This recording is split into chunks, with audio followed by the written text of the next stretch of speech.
शंभूराजनी meeting घेतली. सकाळी किती वाजता तुम्हाला फोन आला होता? 7:45. 7:45ला तर कधीच उठताना बघितलं नाही. 7:45 वाजता फोन केला. शंभूराज, तुम्ही बैठक घेतलेली आहे Z+ सिक्युरिटीची, ती देऊ नका बिलकुल.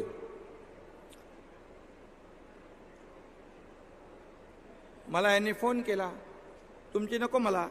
ते म्हणाले विदाऊट अप्रुव्हल मी कागदावर काही घेत नाही, पण तुम्हाला Z+ पाठवतो. मी बोलो तुमची Z+ तुमच्याकडे राहू द्या, माझ्याकडे जे पोलीस आहेत ते पण घेऊन जा. एकनाथ शिंदे हा डरपोक नाही, हा निधड्या छातीचा बाळासाहेबांचा, दिघे साहेबांचा चेला आहे.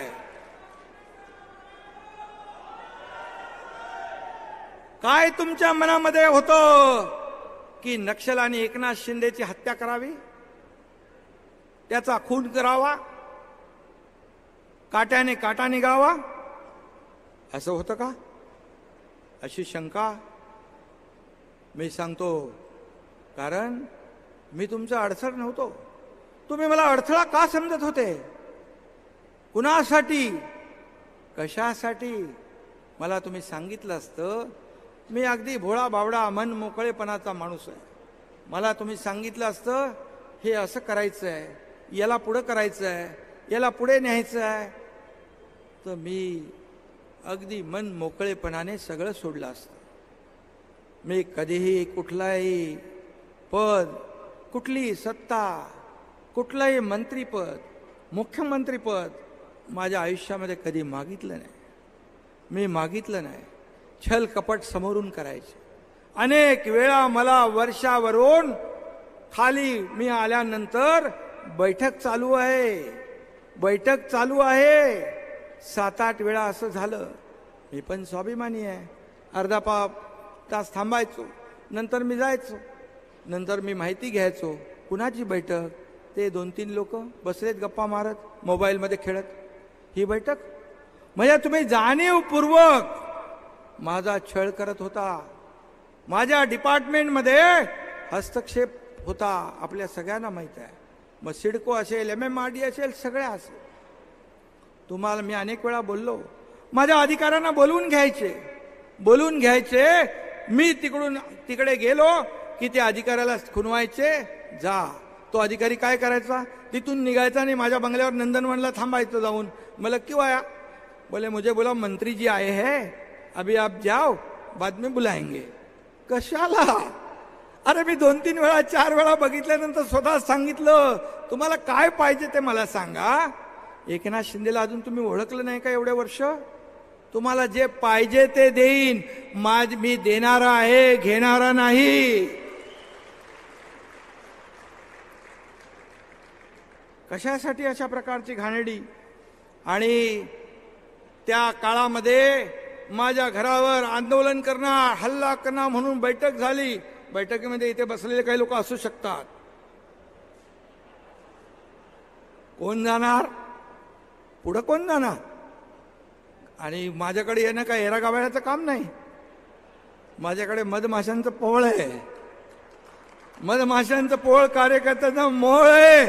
ती मधमाशी कुणाला कुठं चावेल ते कळणारही नाही.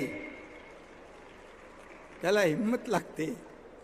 आलेले मी तेव्हा बोललो होतो, आलेले पायाने जाताना ॲम्ब्युलन्समध्ये गेल्याशिवाय राहणार नाहीत. असे माझे कार्यकर्ते आहेत. जाऊ द्या. काल मी श्रीकांतचं भाषण समोरून ऐकलं,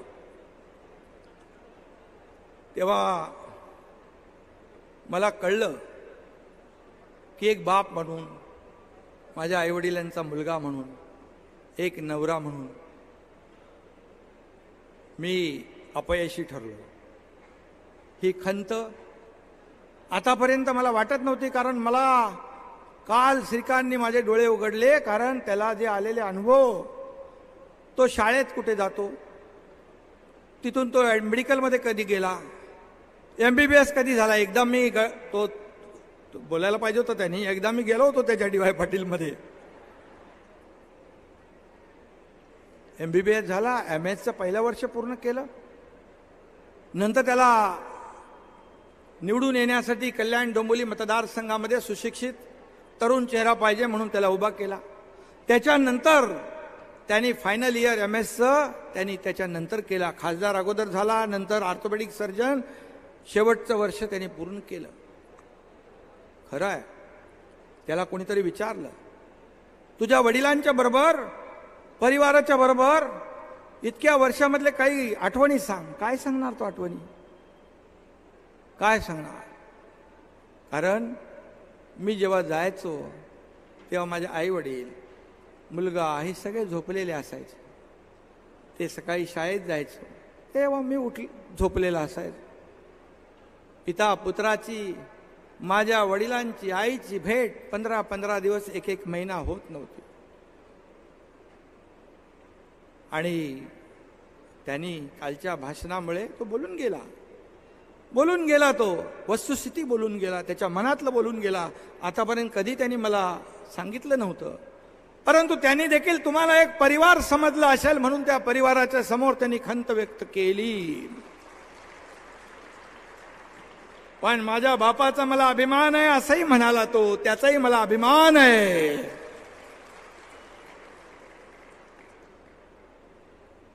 पण आता काय, आता तर वेळ काळच नाही. आज 24 तास कधी संपतात हेच कळत नाही. तुम्ही सगळे साक्षीदार आहात.